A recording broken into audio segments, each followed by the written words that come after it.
So much for attending this school here. Thanks so much for the professors.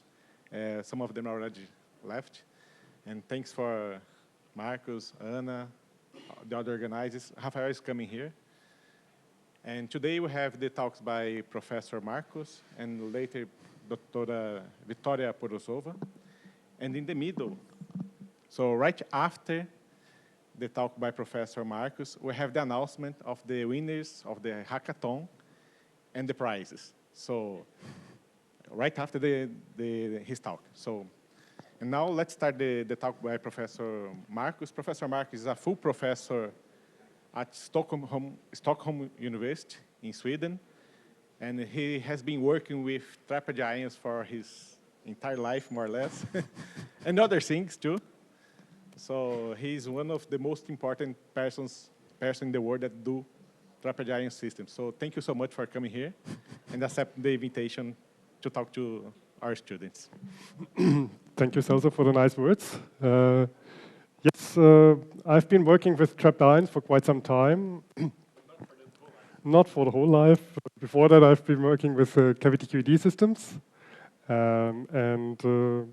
Yeah, we are doing, I think, very different trapped ion systems than most of the other groups in the world. First, I will now today introduce trapped ions as a quantum processors, how they work, give you a little bit of an idea how such qubits are encoded, how to do operations on such a quantum processor, and how this can be probably made a useful quantum computer in the future. And then I will change a bit topics, and I'll go to the trapped ions that we are using, the specific operations that we're using, which is exciting ions into highly excited states, into so-called Rydberg states, for making very fast quantum gate operations. Okay, so trapped ion systems. So this is a picture of one of our ion traps in Stockholm. In the center, you might see a small blue spot here, somewhere here. These are the ions. So it's probably a string of something like 12 ions or something like that, trapped in the center. And this is a picture taken with a normal camera. And just exposure time, something like 10 seconds or something like that. And then you see the fluorescence of these ions in the center. There was a question? Yep. Where's the switch? Over there? Oh. Okay. It's probably better, yes. So now it's a little bit more visible, the blue spot in the center. Yeah, so these are all electrodes around where we apply electric fields to trap these ions. So these are atomic ions, strontium ions, where the outermost electron is taken away so that they are charged particles. And then we can trap them with these oscillating electric fields in the trap center. So this is a pole trap here. I will explain a bit later how this works. These electric fields confine the ions in the center, and we can then illuminate them with laser light, manipulate their quantum state with laser light, and do quantum operations. So the very basics, of course, we need a qubit. And the qubit here is the electronic state of this ion, meaning the electron, depending on which orbital it resides, it can encode a qubit state 0 or a qubit state 1. And so there's usually a ground state, and some excited state can be a metastable state or a hyperfine state, a Zeeman level or whatever. So there's different possibilities where an atom can, which energy levels an atom can have. We can, of course, use all of these different levels for encoding qubits. It just needs to be living long enough. You will see in our case, it's actually a metastable state, so an S state and a D state that encode a qubit. Then D state lives for a second or something like that before it decays. So how do we trap ions? So a basic principle of trapping an ion is that you apply electric fields. And here you see, well, you could imagine if you have a positively charged particle, you put electrodes around, you put positive voltages from all sides. Does it trap the particle? Okay, and well, of course, you could imagine, well, it's repelled from a positively charged electrode. But if you calculate the potential for something like that, you will see that due to Laplace equation, if you have the curvature of your potential in one direction being positive, and in the second direction being positive, then it has to be in the third direction negative. Okay, so meaning if it's trapping in two directions, it has to be anti-trapping in the third direction. Okay, which means you cannot just apply DC voltage from all sides and generate a potential that traps a particle. Due to that, what you do is you apply oscillating electric fields. So oscillating electric fields, what it does, of course, is you have here, for instance, two positively charged electrodes, and here a negatively charged electrode. That means the atom, the ion, is repelled from these two electrodes, but it's actually attracted to the other two electrodes. That means, of course, if you just leave it like that, it flies towards the electrode, it's gone. Okay? But if you apply an oscillating electric field, so that it oscillates between these different voltages, before it actually flies towards the electrode, it sees the positive repelling potential, and due to that, it can stay trapped. So effectively what that means, you have such a saddle potential, and the saddle potential either rotates or flips up and down before the particle can fall out. So by that, you can dynamically trap such a particle, and if the frequency of your oscillation or rotation matches the trapping conditions, then you can trap the particle like that. So it isn't trapped for everything, every parameters that you can imagine. There are some parameters that are trapping, other parameters that are not trapping. Okay, then what we can do is we can apply such radio frequency fields to these four electrodes, and we can apply a DC electric field, a repelling electric field, to the third direction. Okay, so by that, we trap, like in the saddle potential, in the cut through this direction, and in this direction it's always trapped.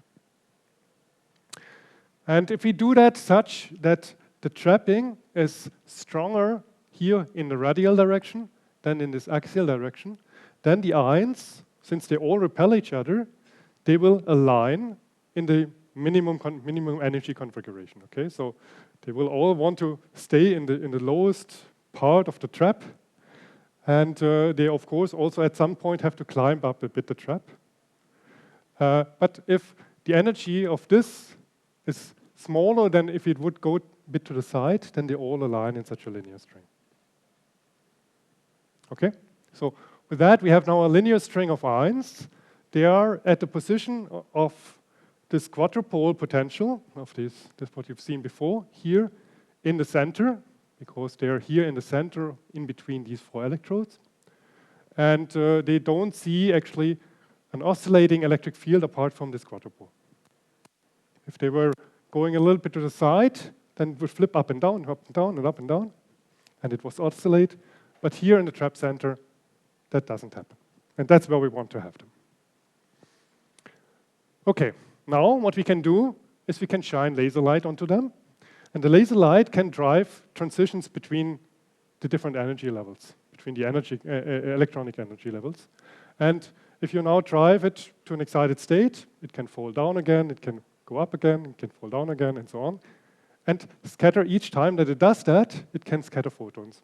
And these scattered photons you can now see by putting your lens and a CCD camera. You can see these fluorescence photons, and you can image them here on the CCD camera. So that's how you can now see these different ions in the string, maybe individually even resolve them. The distance between them is on the order of 5 to 10 micrometers, which can be resolved with optics. So by that, you have such an ion string. So this is one ion, this is one ion, this one ion, this one ion. Okay? Okay, so this is the trap that I've shown you before with the strontium ions inside. This is how it looks like in reality. So there's electrodes here, blade electrodes, and so-called end cap electrodes. And they are confining this. Of course, then we need a material that isolates the electrodes from each other. So here it's actually sapphire that holds these electrodes in place. And then we have a whole mount and a vacuum chamber around that. Okay, so it's vacuum chamber. Why do we need a vacuum chamber? Well, if you put it here in air, of course, all the atoms that will fly through the air would always hit the ions and at some point maybe kick them out. So we need a good vacuum around it. And what we usually have is around 10 to the minus 11 millibars or something like that. And there we actually only rarely see that background gas atom hits the ion and heats it up or kicks it out. So we can actually trap these ions for days. Okay, we once load them, we get a string of ions there, and then we can work for a couple of days with these ions before they fall out. And we can even switch off our lasers. We don't even need to cool them, laser manipulate them, or anything like that. They stay there, because the trapping potential is many, many, many electron volts. And thermal energy that you have is milli-electron volts, okay? So in that sense, there's just not enough energy to kick them out of the trap. Okay, so the whole vacuum chamber is on room temperature, but of course we want to have these ions as cool as possible. And for that, what we do is we use laser cooling, similar to what has been shown to you concerning the BECs. So laser cooling is used here for cooling these ions to very low temperatures. In our case, it's on the order of 10 to 100 microkelvin. That's when you use Doppler cooling for cooling these ions. Then they start to crystallize by Doppler cooling and form these ion crystals. So you can get 1 ion, 2 ions, 3 ions, and so on. You can load 70 ions, it's not a problem. Even a 70 ions linear string, just by making the potential right. And then you can use each of these ions for a single qubit, as individual qubits. Okay, now what can we do with that? Okay, we have many qubits, but we need to do operations on these ions. And the operations that you do is usually either laser manipulation or microwave manipulation. So depending on what frequency difference you have between the different energy levels, you either use lasers or microwave. And on top of that, what you have in the trap is, of course, well, motional modes. It's basically a coupled system of particles with springs in between. They repel each other, okay? And like in classical mechanics calculations, you can calculate eigenmodes of these coupled system. Okay, so for one ion, you have 3 degrees of freedom. It can oscillate in axial direction or in the 2 radial directions. With 2 ions, of course, each of these ions has 3 degrees of freedom. So in total, we have 6 degrees of freedom, and so on. For n ions, we have 3n degrees of freedom of the motion. So here, for instance, you see the center of mass motion of such an ion string. And this is very often used for exchanging quantum information between these ions. I will come back to how this works. But what the main idea is you have a qubit, and the qubit can have different energy levels. And now you do an operation on this qubit that maps the information of the qubit state onto the motion. So now, instead of having an ion qubit, you have a motional qubit. It can have a motional qubit of either oscillating a bit, 1 quantum of motion, or not oscillating at all. And if you have now a superposition of these 2 states, the qubit state is actually shared between all of the different ions. And now what you can do is you can use the information of this qubit state on another ion to do conditional operations. Okay, so you can map this information from one ion to the motion, and then do conditional operations on the whole ion string. And the nice thing here is all the ions share the same motion, and they can talk all with respect to each other. So it's not only that you can exchange information between the direct nearest neighbors, but you can actually exchange information between the first ion and the last ion, or with someone in the middle. Of course, there's different ion motions, motional modes. Here's the center of mass motional mode, the breathing mode, and of course, in principle, you can use all of these different motional modes for exchanging information. They have sometimes different components of how much each of these ions contributes to such a motional mode. With that respect, you can actually select a little bit how they talk to each other. Okay, the problem is a little bit, if you put more and more and more and more ions inside, you get 3n degrees of freedom of the motion. And at some point, it gets so complicated that it's difficult to control this still. Okay, so we'll come back to that a little bit later. So, if we now want to do quantum operations on such a system, let's assume we have a qubit state here, the S ground state, and a qubit state here, the D metastable state. The D metastable states lives for quite a long time in the system due to the fact that there's no lower P level. Okay, so usually if you do atomic physics, you have these different energy levels, and the electron can be in the S1/2 ground state, in the P1/2 excited state, or in the D5/2 excited state. And it can only make transition between S to P and from P to D because of the selection rules. Okay. Now, if you have a D level, but you cannot go back up here, okay, because it doesn't have the energy, then it actually needs to do a kind of 2-photon process to go down, and this is very unlikely to happen. And this is why this D level actually lives for quite a long time. So here, on the order of a second, in our case, in the strontium that we're using, it's 0.4 seconds, but it's not a big difference. Here's the value for calcium, for instance. Calcium, strontium, barium, and so on are all alkaline earth elements. Alkaline earth elements, if you remember, they have 2 outermost electrons, usually. And if you now take away 1 to make it a charged particle, then it remains 1 electron in the outermost shell. So it's a simple 1 electron system that we are using. So the electron can either be here, here, or there. Good. So we have the qubit state, and now we have encoding. For instance, we initialize it in the S1/2 initial state, in the qubit state, and we do laser cooling to cool all these motional modes close to the motional ground state. This is our initialization procedure to prepare our system so that we can start calculations. Okay. Now, after laser cooling, the system is cool. It's in one of the qubit states, and we can start calculating. Now, what we can do is we can manipulate our qubit by laser. So we drive now a transition here from this S to the D state. You might ask, is it actually possible to drive this with a laser? Yes, it is possible.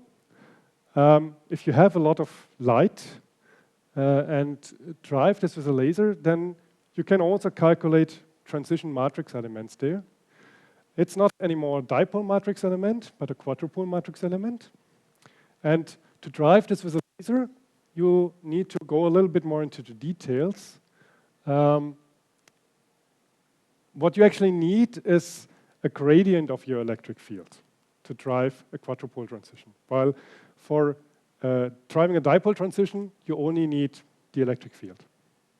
Okay, and the gradient of the electric field in your laser is actually given by your k vector of your electric field. So the k vector gives you, well, an effective period of how your laser is oscillating. and this k vector gives you the gradient. And with that, you can also drive the transition. You just need a little bit more power. So we can drive this transition directly with a laser, and by that we can manipulate our qubit state. So depending on how long we excite this transition, we start in the S1/2 ground state. After some time, it will reach the D state, and then after some time, it will go back to the S state. I will go back to that in a few minutes. So with that, we can do qubit manipulation.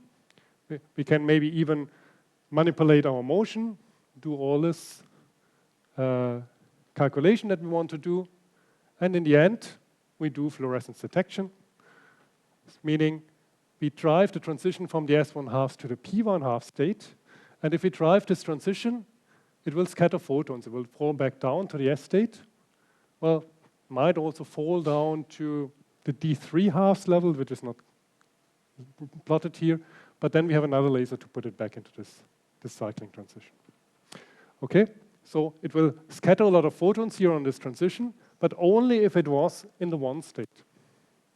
Meaning, if it was in one state, we actually get a bright ion. So that means a bright ion signals that we were in the one state, while a dark ion means, well, the laser is just not resonant. It was up here, but there's no other level up here that it could drive. And due to that, it stays dark. Okay, so this is the picture that we get if it was in state 1. This is the picture that we get if it was in state 0, and the other if it was in state 1. May I just ask, when you say that, like, if you don't pick up the signal, it could be an evidence that it wasn't the state, right? Mm-hmm. But couldn't you have a problem, for example, in terms of the efficiency of the detector, that you wouldn't, like, maybe pick up a signal and then mistake what? Yes, so the question is it possible that we just don't see a signal because maybe due to statistics or something like that, maybe the photon didn't get detected. And due to that, we think that it's in state D, but it was probably in state S.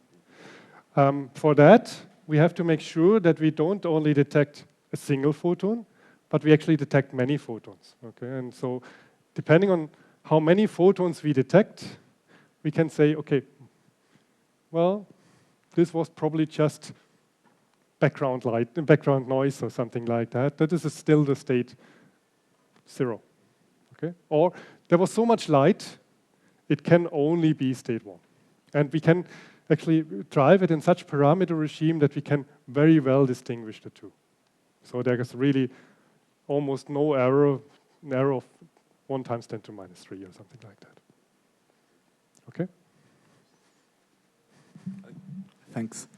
So by driving a gradient of electric field, you can jump from one state to 0 state, right? Yes, laser or microwave. Yes. Yeah. How would you perform like a superposition state from 0 plus 1 or 1/2, like giving this half of the electric field? So what you can actually see is that it really coherently oscillates between these two levels. If you apply the laser field or the microwave field, it starts in 0, or it starts in 1. But then the population goes like on a Bloch sphere. Do you know what a Bloch sphere is? The Bloch sphere, the vector starts down, and then it really rotates on the Bloch sphere up and down while you're driving this transition. So the population really goes to the superposition state, and then further up all the way up, and then again to the superposition state, and then all the way down. Depending on how long you drive it, it will remain where it was. So you drive it for a certain amount of time, it rotates, rotates, rotates, and then you stop. So I can like rotate and just leave it at half, or? Yes, you can do that. And another question, experimentally, it is not possible to perform continuous operations, or just like, for example, in quantum computing, just go from 0 to 1 just by applying an X, right? But it is possible to experimentally or in reality jump in the Bloch sphere? So what we do is really these rotations on the Bloch sphere. Mm-hmm. It's not really just a flip of Exactly. these two states. Of course, with a combination of different rotations, you can actually implement something like just a flip. So it's It's a combination of rotation 1, rotation 2, rotation 3. No, yes. Okay. This was later. Yeah, exactly. Thanks. Okay. So for instance, Hadamard gate or something like that can be implemented, which is not a rotation, by a set of different rotations. If you look up, if you want to know which rotations, go to Nielsen-Zhuang. There's actually somewhere written how it is decomposed. Okay. Of course, we can do that with more than one ion. So here you actually see these ions being detected all the time, and you drive a little bit the transition. Okay, so you drive a little bit of this transition, and you detect it continuously here. And what the detection does is, well, every time that you detect it, every time that a photon is scattered, you know it is in state 1. But sometimes it might actually make this transition up here and then remain dark. And it, of course, will remain dark until it gets back down here. Okay, so and what you can see then is these so-called quantum jumps of the ions, sometimes being bright, sometimes being dark. And with that, you can actually distinguish the different quantum states. Okay. So for quantum computation, what we of course need to do, we need to do, well, for the circuit model, we need to initialize our qubit, our register, and then do different operations, single qubit operations or 2-qubit operations or multi-qubit operations on this register. And what you for that need to do is, well, for instance, a Hadamard gate or single qubit rotation, and C0 operations or something similar, some kind of entanglement operations. And as I said before, the rotations, the single qubit rotations, can be done in such a way that you just apply this qubit manipulation laser for a certain amount of time, and it will rotate the qubit state on the Bloch sphere, starting from here, up, down, and depending on how long you apply this laser, or the microwave field, it will remain also in a superposition state. You will repeat that many, many times. So for instance, you apply now a pulse that generates an S plus D superposition state. You repeat that many times. Every time that you do that, you get either bright or dark, or bright or dark, or bright or dark. And here, in this case, you will get in 50% of the cases bright, and in 50% of the cases dark. Okay, so before you measure it, you are in a superposition state, but once you measure it, it has to decide was it bright or dark. But only in the measurement, what you actually do is you do statistics of that. You measure it many, many times, and only then you get the population 50% or something like that. Okay, now what we need to do on top of that is entanglement operations. And entanglement operations usually are done by using these motional modes. Usually, because I will show you later on also one examples where it's done differently. Good.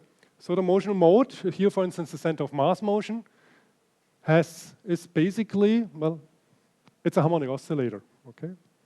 It oscillates, it's a mechanical system, it's a harmonic oscillator. So I can describe the quantum mechanics of the system by a harmonic oscillator. On top of that, I have the qubit, so it can be in the S or the D state, and this is the whole Hilbert space that I have available, basically. Of course, I can have more qubits, I can have more motional modes, and so on. But that's the the Hilbert space that I live in. And now for making entanglement operations, what I want to do is I want to map, for instance, the qubit information here onto the motion and do conditional operations there. Okay, how does that work? So the qubit plus motion, it can be either now, for instance, in the S state and in zero phonon state, zero motional state, okay? Or in the S state in one motion, quantum of motion state. Or in D state and zero, or D1, D2. and so on.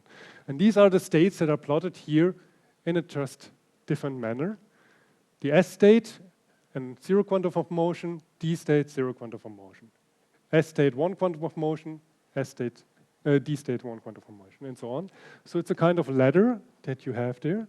And you can drive transitions between these different ladder states by driving this laser transition. Why can you do that? Well, your laser has a momentum, h bar k is the momentum of your photon in the laser field.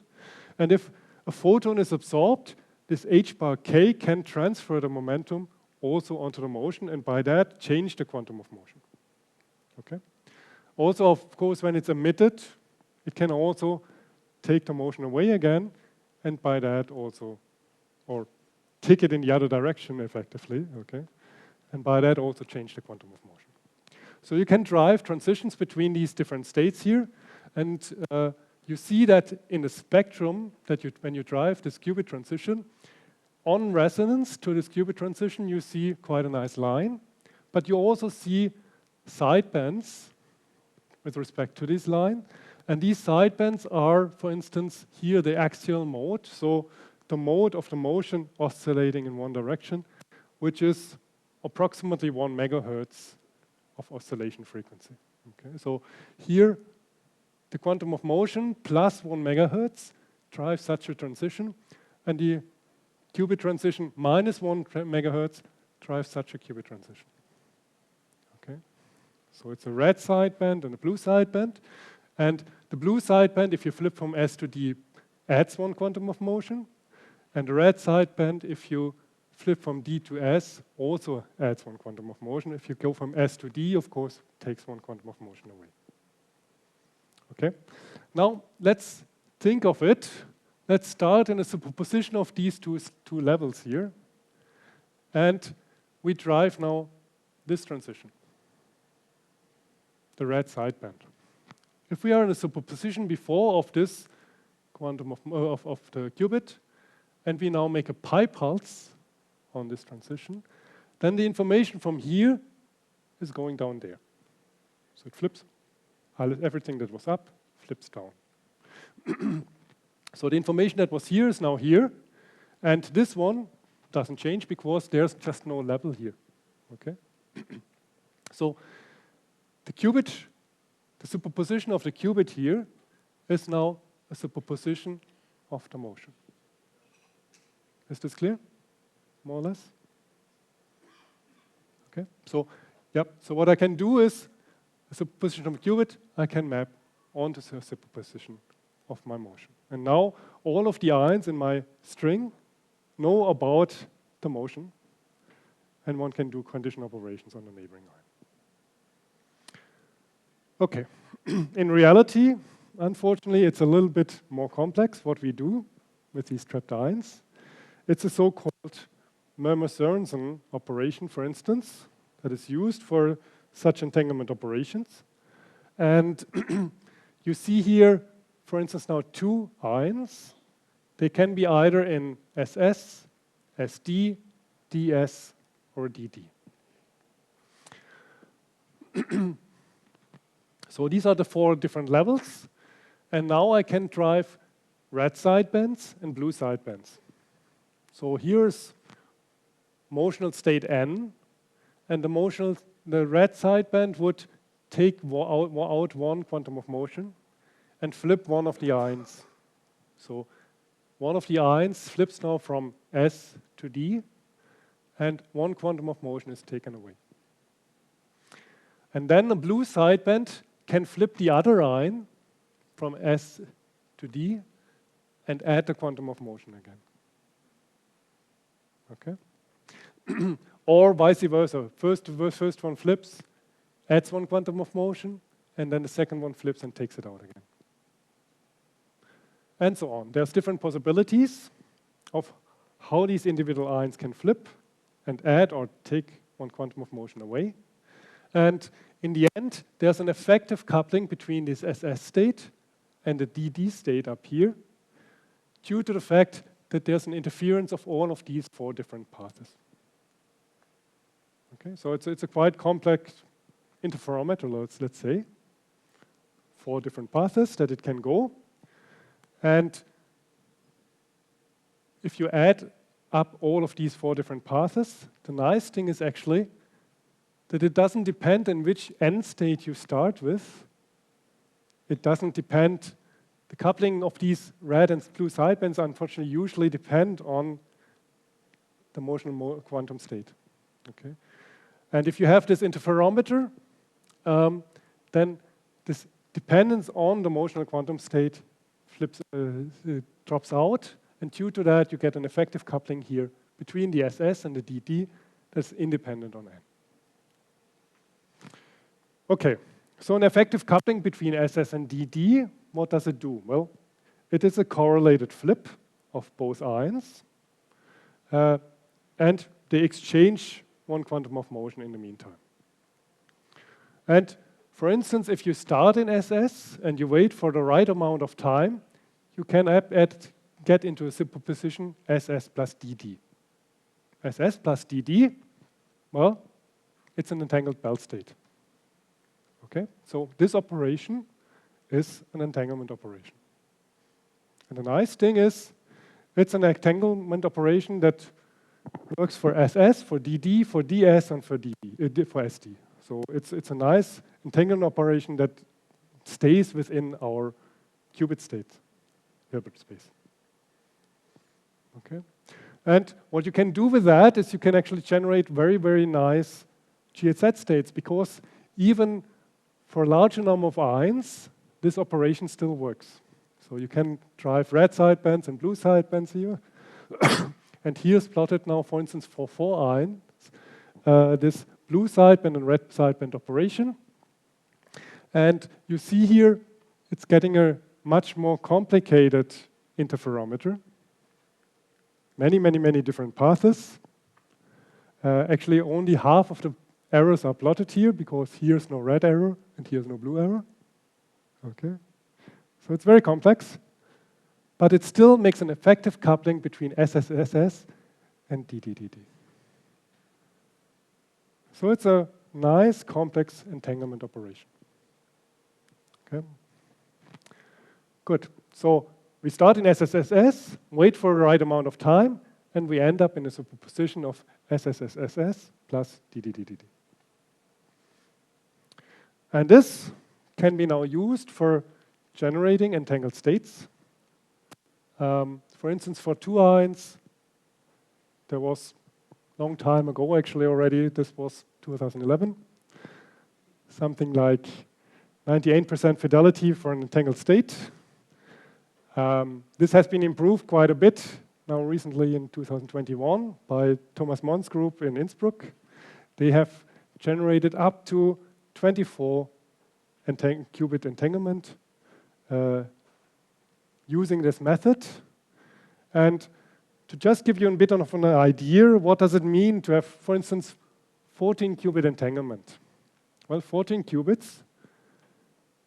You have to measure this qubit state if you want to measure each quantum state individually, and maybe do individual rotations before that to see, was it an X direction or Z direction or Y direction or whatever. And if you want to make all of these different combinations to make a state tomography of your state, you would need to measure 55 days in our case. Okay? Just because the Hilbert space is so huge, already with 14 qubits, that it takes us such a long time to measure. Of course, going to 24 qubits, like has been shown here, you would never measure that. It's exponential scaling. Okay. Good. Yes, so we reach systems where also experimentally we have quite huge challenges how to characterize the state if we do a quantum operation, how to completely characterize such states. We can do simple measurements on such a state, but we cannot fully characterize it anymore. This is also, of course, the challenge in the end for a quantum algorithm.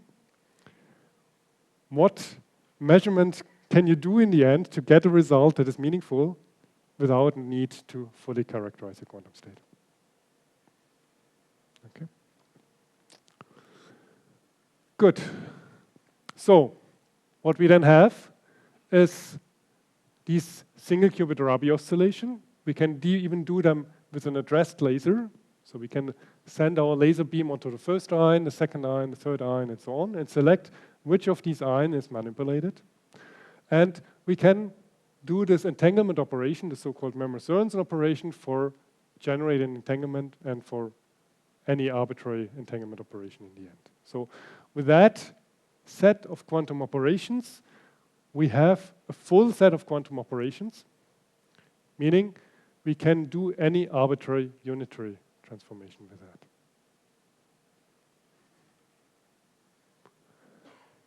To summarize, what can be done with trapped ions in such a way?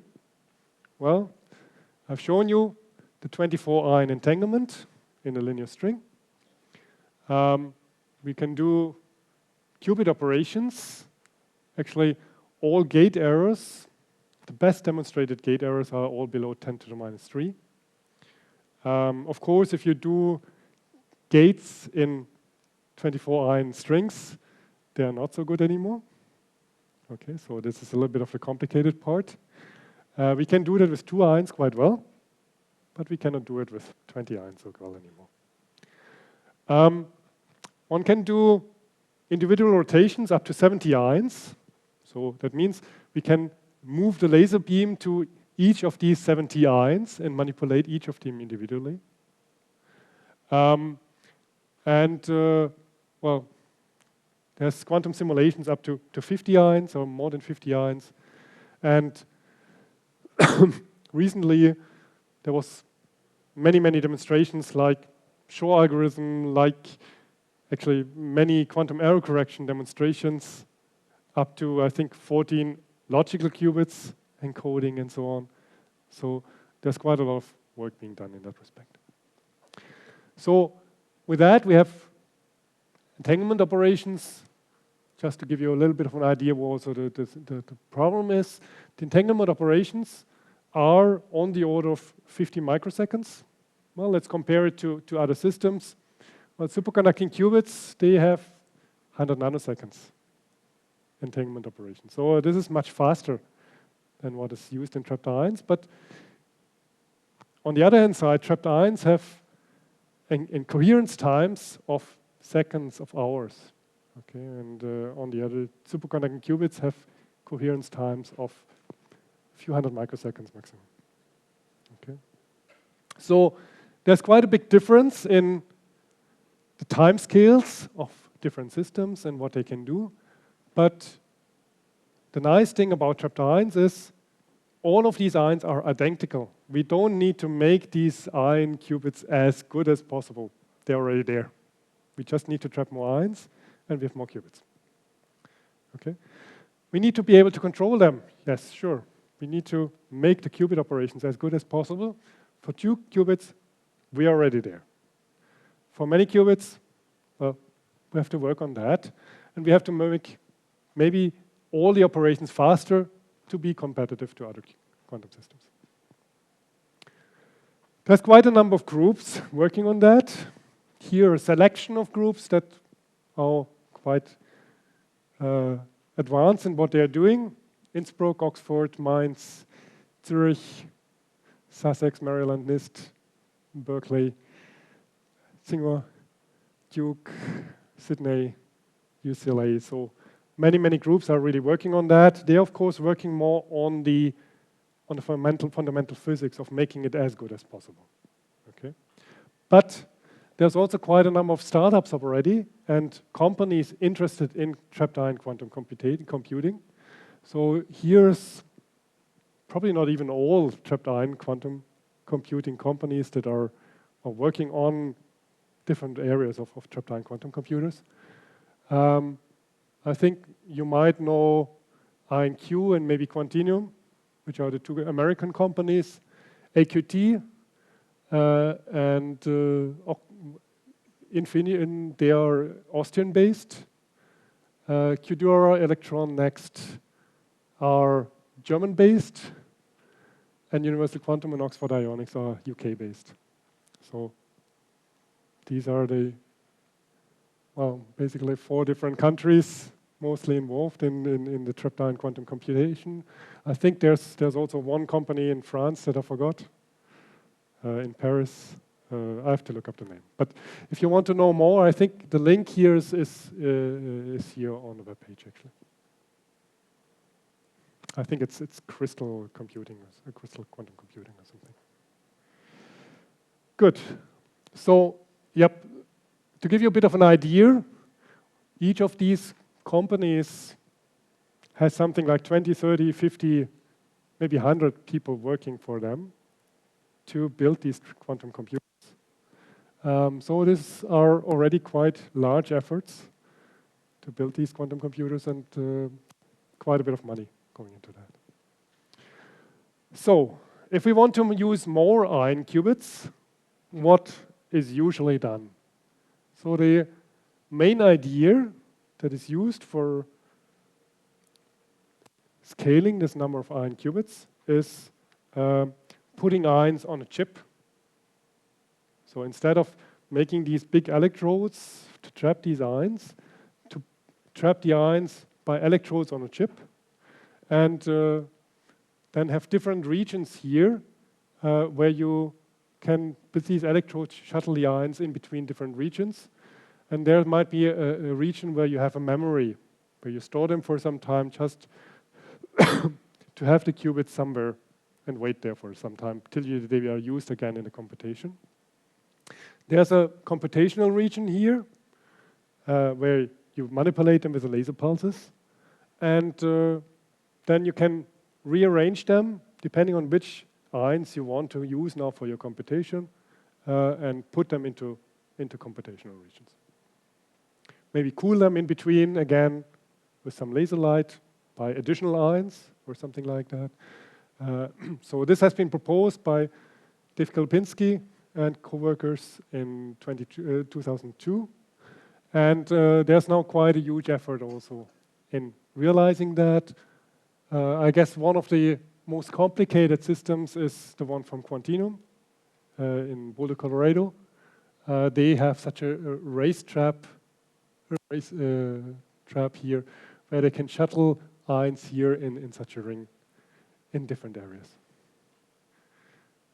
They have demonstrated logical qubit encoding and calculations up to, I think, 14 logical qubits recently. So look up their calculations if you're interested in that. There's also here, for instance, from the company Next in Mainz is also a similar chip trap, or from Infineon, they are also developing chip traps for quite a number of different groups around the world, and have collaborations with different groups. Okay, so as I said, the main idea here is splitting up ion strings into smaller subunits where you can do good quantum operations, and then not use the whole 50 ions or something like that at the same time. And with that, you can do very, very high fidelity operations, but of course, on the trade-off that you need some time to shuttle these ions around between these different regions. Also, there's now efforts to integrate optics and electronics on chip. For instance, here by the MIT Lincoln Lab in 2020, or here by the ETH group in Zurich, where they have here different zones. Here are, for instance, waveguides below, where you send in a laser to this zone here, to the coupler, and this coupler then sends the laser beam somewhere from the chip, somewhere into free space. And then when you move the ions into this laser beam that is coming from your chip, you can manipulate your laser, your qubit there. Okay. Yeah, basically by shuttling, you can then select which ion is manipulated, or switching off the laser light or on again. You can control which of these ions is manipulated. Okay, let's make a little bit of an example. what can be done. It's also a little bit historical example already, what you can do with such trapped ion systems. So let's assume you want to simulate a spin system. Magnets, basically. And a magnet, of course, can have different quantum states of all spins showing up, or different combinations of that. Some of them is showing down, till all of the spins show down. So it's a quite complex Hilbert space. It's a proposition of all of these different levels here. And if you want to simulate such a system, effectively what you need is the coupling between these different spins, and maybe a magnetic field from the outside to simulate how it behaves. And the other question is, how would you model such a Hamiltonian? Okay. Let's assume you have, as I said, Hamiltonian 1 that can be an interaction, for instance, and Hamiltonian 2 that can be, well, the magnetic field, for instance. Now the question is, I think was also already discussed, the trotterization, how to apply such different operations that maybe don't commute with each other, and how to model the dynamics of this Hamiltonian. And what you can do is now apply the first Hamiltonian for a certain amount of time and the second Hamiltonian for a certain amount of time, but you do an error, and the error is due to this term that is not commuting. And if you do the time steps smaller and smaller, this error actually goes smaller and smaller, and by that you can effectively simulate the dynamics of this Hamiltonian without making too big errors. And this was shown some time ago here in this paper, applying magnetic field and the Isinger interaction at the same time, for instance, for two spins. You can make relatively large trotterization steps. First apply this, then that, then this, then that, and this, then that. And if you make the trotterization steps too large, you see, well, it doesn't really follow the dynamics well, because this is the theory curve, and this is what we measure. If you make the trotter steps smaller and smaller, at some point, it really nicely follows the dynamics that you would expect. Okay? So, trotterization works.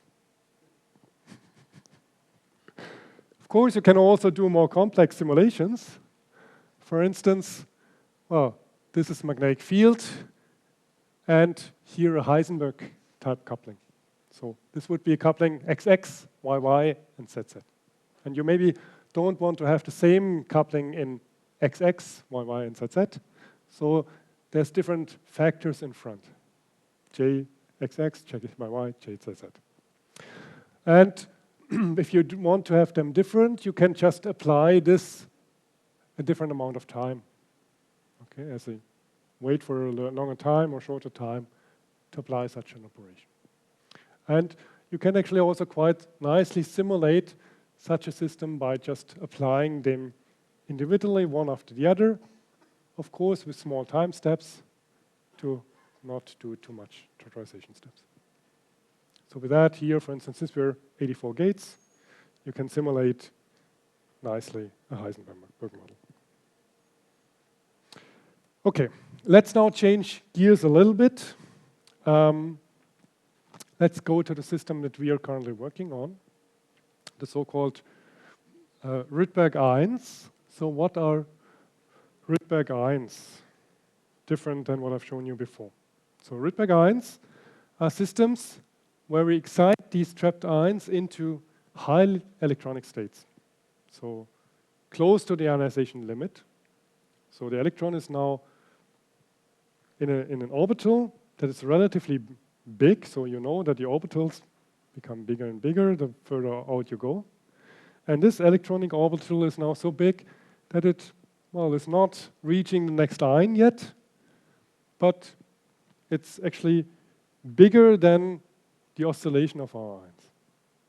Okay, so the oscillation of our ions is on the order of 30 nanometers or something like that. The electron wave function can be 300 nanometers. Okay. So these are now Rydberg ions that are next to each other. And if you have Rydberg ions, similar to Rydberg atoms, these atoms can interact with each other. So what you get is dipoles, either induced dipoles or dipoles that you really generate yourselves. Dipoles that can be quite big because the electron wave function can move quite a bit. If it moves a little bit from your electronic core, you get a quite large dipole. Okay. If you have an atom, the electronic wave function is quite small and quite confined. The movement of the electron wave function cannot be too much. But if you have a Rydberg state, it can move quite far because the wave function is already quite big. And by that, you can get really large dipoles, and with that, also really, really fast interaction due to dipole-dipole interaction. So the idea was something from 2008 or something like that to combine trapped ions and Rydberg interaction. And the nice thing about this is that you can become much, much faster than with the normal trapped ion gates that we have so far.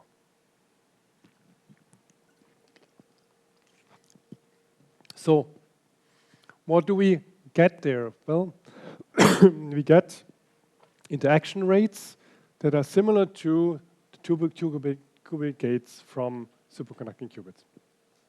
Okay, and we can make trapped ions as fast as superconducting qubits effectively by using this Rydberg interaction. There are currently several advantages. Of course, we first have to realize that. Okay, so you may know about Rydberg atoms. I don't know. Who knows about Rydberg atoms? Who doesn't? You know about Rydberg atoms? Bit? Okay. So there's groups, for instance, in Boston, Lukin, at MIT, that have beautiful experiments with many individual trapped atoms, and then they use Rydberg interaction for quantum operations. And they trap their atoms in these dipole traps, and then once they want to do the operation, they usually switch off the dipole traps and bring the atoms into Rydberg state. So the disadvantages of this system is really that you need to switch off the traps most of the time. Okay, at some point, you will lose the atoms.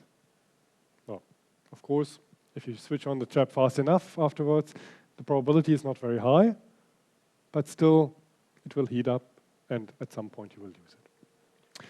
With Rydberg ions, this might not happen, because we have also the Rydberg state, we have it also trapped. And there we think that we can really use it for a very, very long time, these Rydberg interactions. Okay, how does it work? So you know already the two qubit states, the S1 half state and a D5 half state. These are the two qubit states that we still will want to continue using as a qubit state. But now, the qubit state 0, we excite it into a Rydberg state. So this is now a highly excited state. N here, the principal quantum number, is on the order of 40, 50. So it's in orbital very, very far outside. And what we do is we excite these ions by two-photon excitation into these Rydberg states. So, good. Here, the initial state, oh, okay. We excite it into Rydberg state. Maybe we just leave it up there, then it will decay. And it will decay mostly into S1 half ground state. But of course, if we want, we can also bring it back to the D state fast enough. Okay, that's what we do. If we want to detect the Rydberg excitation, we just wait that it goes back down. And if it goes down here, we know, okay, we have excited it, and it decayed back to the S state. And we can distinguish these two states by fluorescence detection as before. This state is bright, this state is dark. We do the Rydberg excitation. Who knows what stirrup is? Stimulated Raman adiabatic passage. Okay? Stimulated Raman adiabatic passage is a two-photon transition. So we have two lasers, 3 levels. And you start in one of the outermost levels. Usually it's done in the lambda scheme. Here it's done in a ladder scheme. So we start here in the initial state. We have two transitions here. First this down laser and then the upper laser. And then we reach the Rydberg state via this intermediate level. You can now describe this interaction with these two lasers by this Hamiltonian here, which has the coupling between the zero state, the initial state, and the excited state, that's the intermediate state, as the omega p, this is this lower laser here, and the coupling between these two levels here is this omega c, this is this upper laser here. Okay, so it's a Hamiltonian like this, with these respective couplings. And of course, there might be the tuning, but here's no tuning at all. So that's all, the diagonal elements are all zero. And if you now calculate eigen energies of this Hamiltonian, then one of the eigen states with eigen energy zero is this dark state here. Well, I will come back to why it's called a dark state. But it has only a component of the initial state and the Rydberg state. So it's only a superposition of these two levels. If we now change the Rabi frequencies, so basically the intensities of our lasers that define how much I couple these two levels or how much I couple these two levels. If I change the intensities of my lasers, I can change these Rabi frequencies. And with that, I can actually change how much of this component is there or how much of that component is there. And if I now, at the beginning, start in a zero state and make this component here very big, switch off that part. So basically, I don't have a probe laser yet. This is still off. Then the zero state is actually this eigenstate. And now I slowly switch on this state. Slowly. What happens then is that my quantum system will follow this dark eigenstate adiabatically. Okay? And it will get a component in the Rydberg state as well, and adiabatically go to Rydberg state just after I switch off this state. This coupling here. So first I have only the uppermost coupling on, and this one is off, and then I switch on this one and switch off that one, and then all the population will go from the initial state here to the Rydberg state here. This works quite well. We get a population transfer from the initial state to Rydberg state of well, more than 90%, which is a bit limited by our lasers, laser powers. We get, well, in the meantime, we have more than 95, 96% or something like that. Still needs to be optimized. But what we then get is we get population in the Rydberg state. So means nothing is down here anymore. We bring it up, we bring it down, and then we get population back here. So if we just bring it up, it's here. No population remains in this initial state. If we bring it up and down, just by reversing this adiabatic process, we get population back in this initial state. And if we wait for some time in between, we can actually measure the decay rate of our Rydberg state, how much population is still up there after we bring it to bring it down. Okay. Yes. So here stirrup efficiency was something like 90%, and double stirrup 83% or something like that. Good. So we can excite ions into Rydberg states. Now we want to do something also with that. So what is actually, we have an electron, an ion here in the center of our trap. We excite this ion into a Rydberg state, so we get an orbital of the electron very, very far away from the core.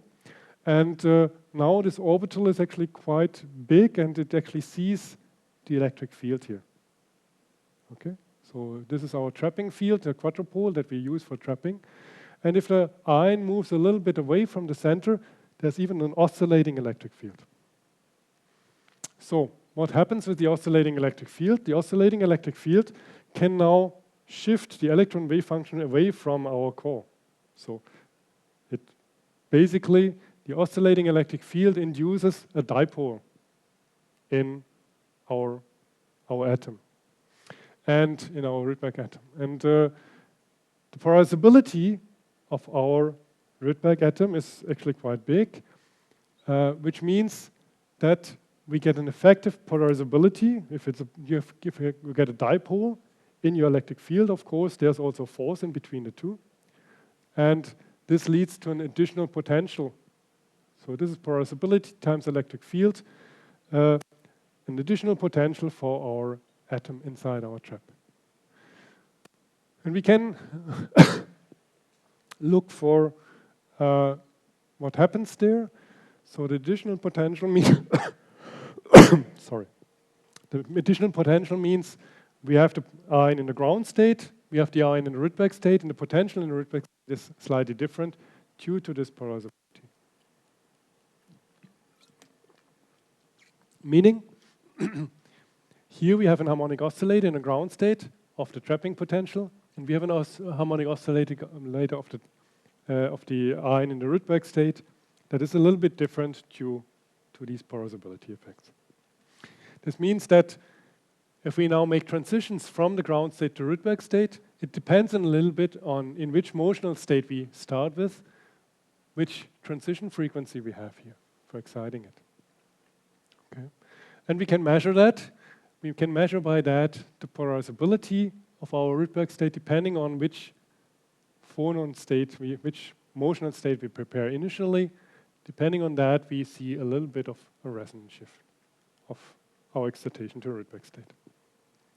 Well, this is actually not so nice because in principle we want to do quantum operations on this. And if you want to do quantum operations, depending on whether you start here, you have a different resonance frequency. Okay, and this means here you would be a bit off resonance if you are resonant here. Okay, and if you are off resonant with some operation, that means on a Bloch sphere, you actually don't rotate all the way up, but you make maybe some circle around. The rotation vector is actually a little bit shifted with respect to the equator. And you get additional phases, you get manipulation not perfectly right. So this is a problem for us. And we can actually compensate for that by adding a different state up here.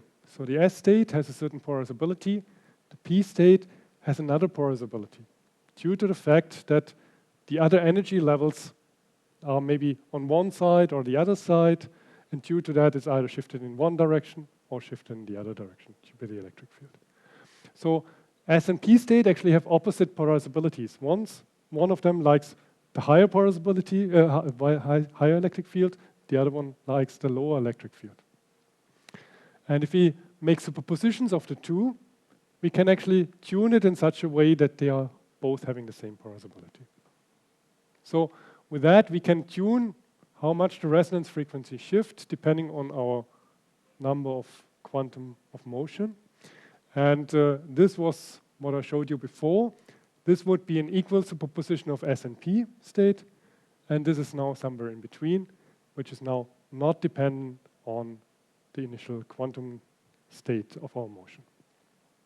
And if we do that, we can actually also see that we can coherently manipulate our Rydberg state quite nicely, even though we don't cool our ions perfectly to a specific motional quantum state before. So with that, we know, okay, it's not super nice. I mean, there's just Rabi oscillations, it decays and whatever. But this is for a thermal state, for warm ion, and this here is actually for warm ion with the zero polarizability state. Okay, these superposition states of S and P states, well, what is S and P actually? S and P is an orbital. An S orbital, of course, has such a symmetry. A P orbital has such a symmetry. Okay. And if you have a superposition of the two, what will you get? So if you have plus or minus of this, you get something where there's more plus here and a little bit of minus, or a lot of minus here and a little bit of plus here. Okay? So depending on whether you put plus or minus of these two. Good. You have the core somewhere here. This means there's a lot of electron up here next to the core, and here means the electron is mostly below. Okay? So this means here you have actually a dipole. Well, actually, this is an electron, of course. This is the core. This is the core, and this is the electron. Here you have a dipole in this direction. Okay? Meaning, after,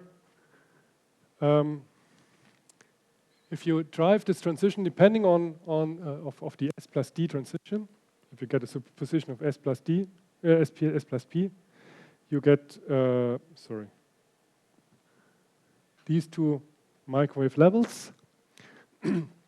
What you actually get is a dipole that oscillates in, so this S plus P level, Rydberg level, or S minus P Rydberg level. These are superposition states in rotating wave, usually.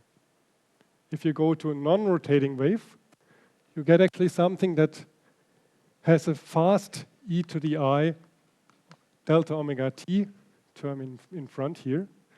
And then you get a dipole that is oscillating up and down, up and down, up and down, up and down, and up and down. Okay, so we have an oscillating dipole that we can generate up there. And an oscillating dipole, if we have two oscillating dipoles next to each other, if they oscillate in phase, we get a direct dipole-dipole interaction. This is what we use in our system for generating, making an interaction between these two Rydberg ions. The interaction that we get in our Rydberg ions is on the order of a few megahertz. Here, for a typical distance of 4 or 5 micrometers, n equal to 40, 42 or something like that, we get 2 megahertz.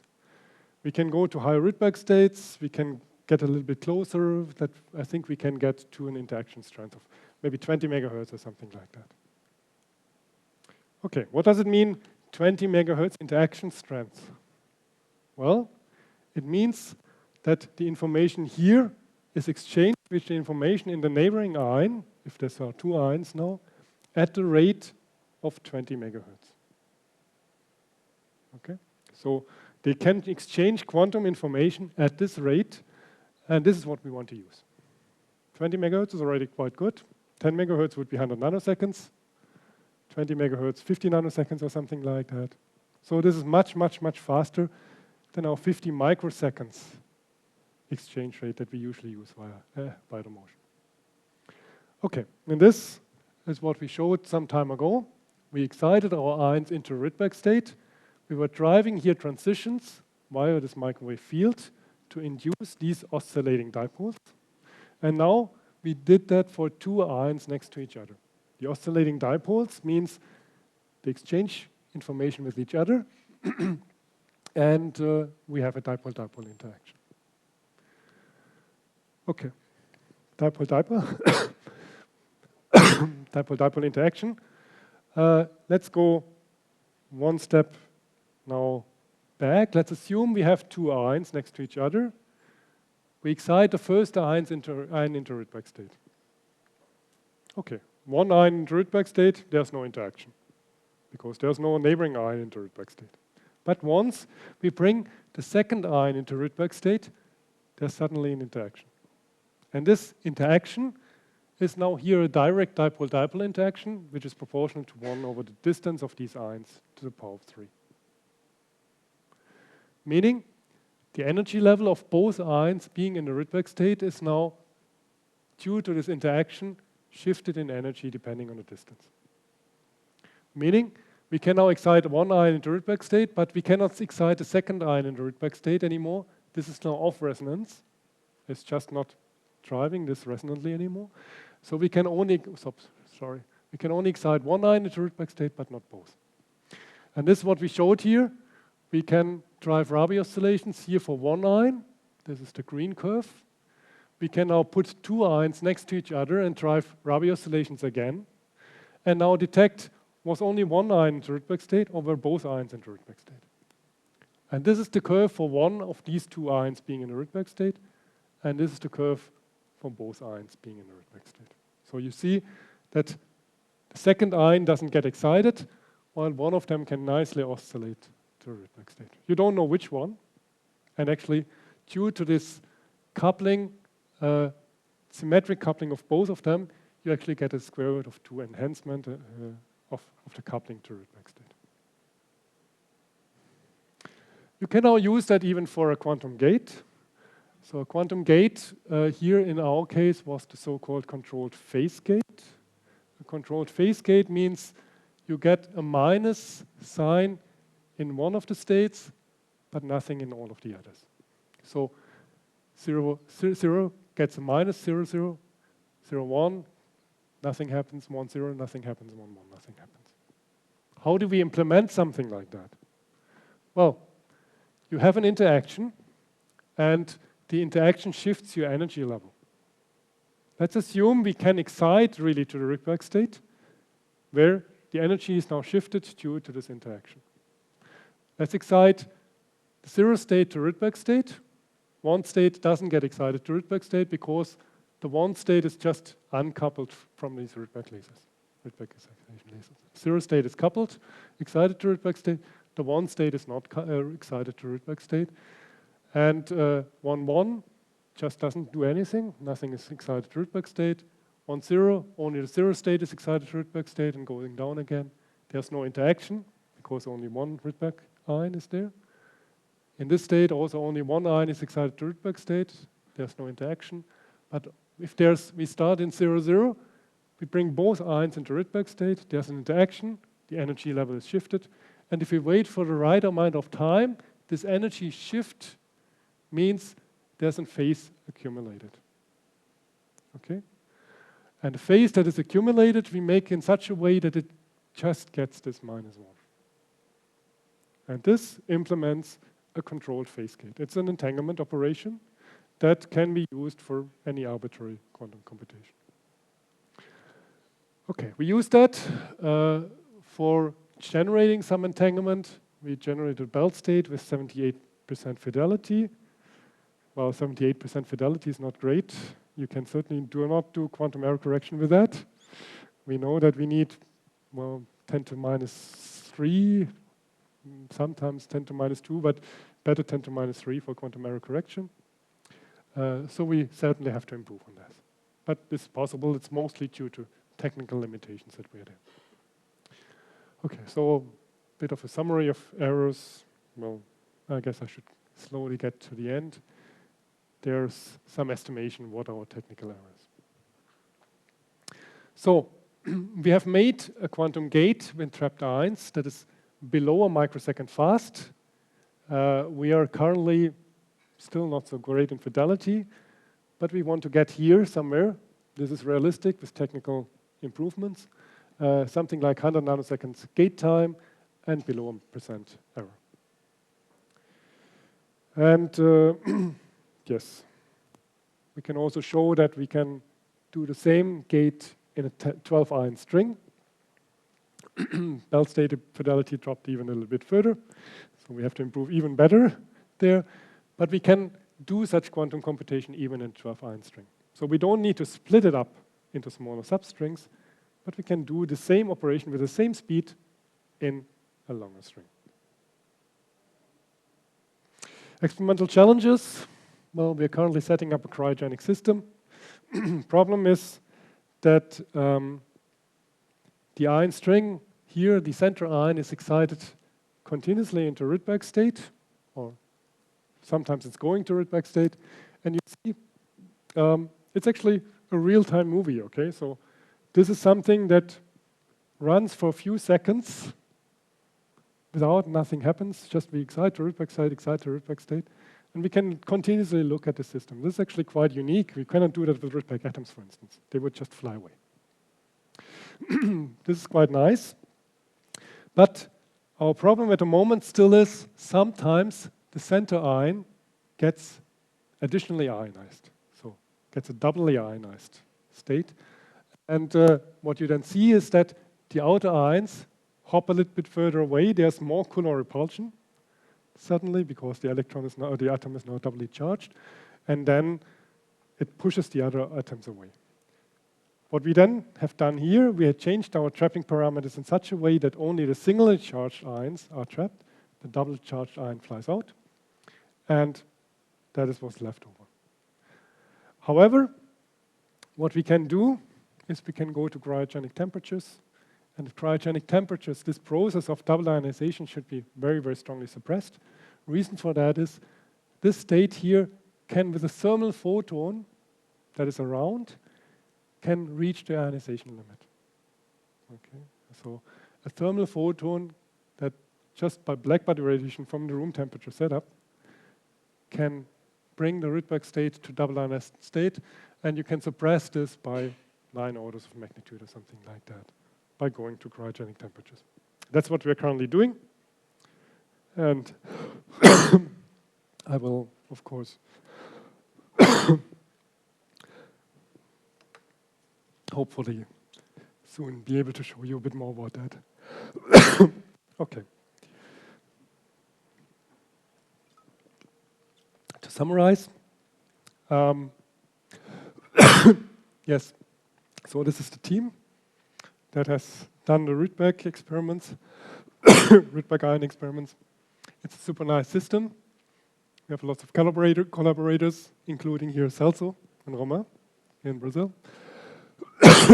And quite a nice group of PhD students also here. Andre and Al from visitors here from Brazil during that time.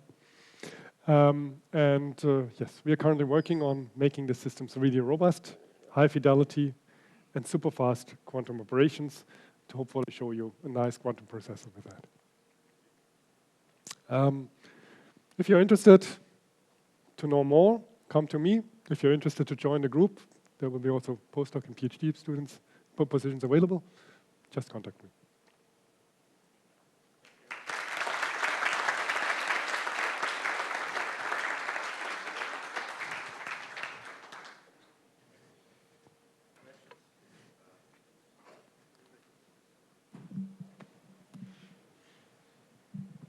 Just information about when you use stirrup to produce the Rydberg states in terms of the Rabi frequencies. Do you have like I know they depend on the amplitude of the laser fields and so on. Do you have like a maximum Rabi frequency you can get? Of course, the laser power is limited.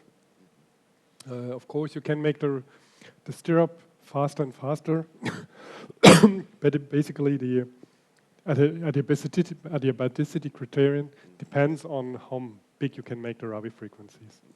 The bigger you can make the Rabi frequencies, the faster you can make this, and the higher can get the fidelity, the efficiency of transferring it. And yes, of course, our lasers are limited in power. We try to focus them as well as possible, increase the power as much as possible, but it's UV lasers and it's not super easy to reach high powers there.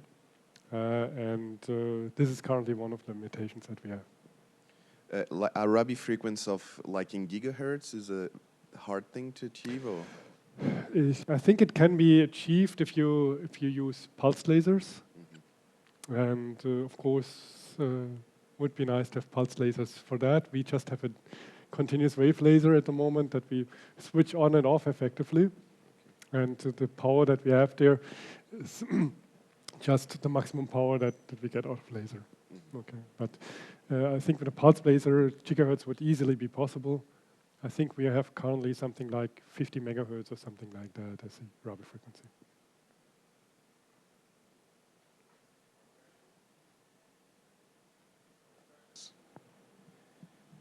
No?